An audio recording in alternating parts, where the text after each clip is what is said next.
I was afforded opportunities to go on short-term mission trips with my family.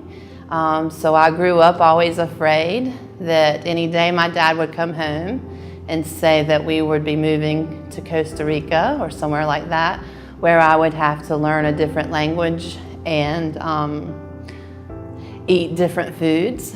And so it was always something I resisted. My husband answered the call first. He serves as a long-term volunteer in mission. At that time, we were living in North Carolina.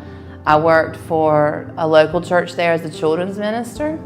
And together, we made the decision for him to go and serve the Evangelical Methodist Church in El Salvador. I did not feel a call for me specifically in going to El Salvador at the time. I still felt very called in the ministries in which I was working in. But through that, it became very clear that for us to remain a family in the same location, that I needed to begin discerning about how God had a call for me in that place. And through prayer and reading in the Psalms, I began thinking, maybe God has a place for me here in El Salvador in the area of Christian education.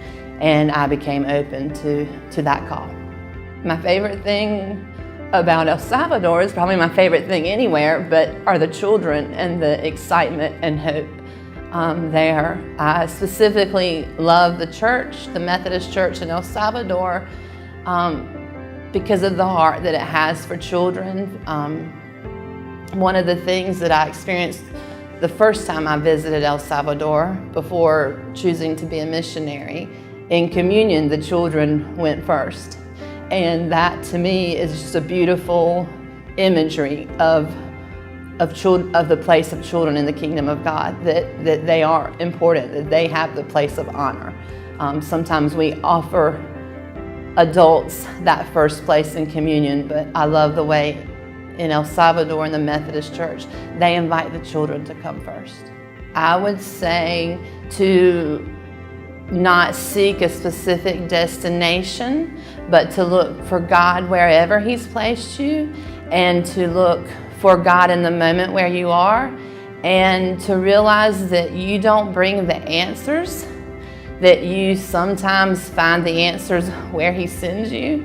And as I look back at the variety of experiences in which He's placed me, I realize, yes, that this is where He has me called to be at this time, and that He's designed my life in a way to get to do this work.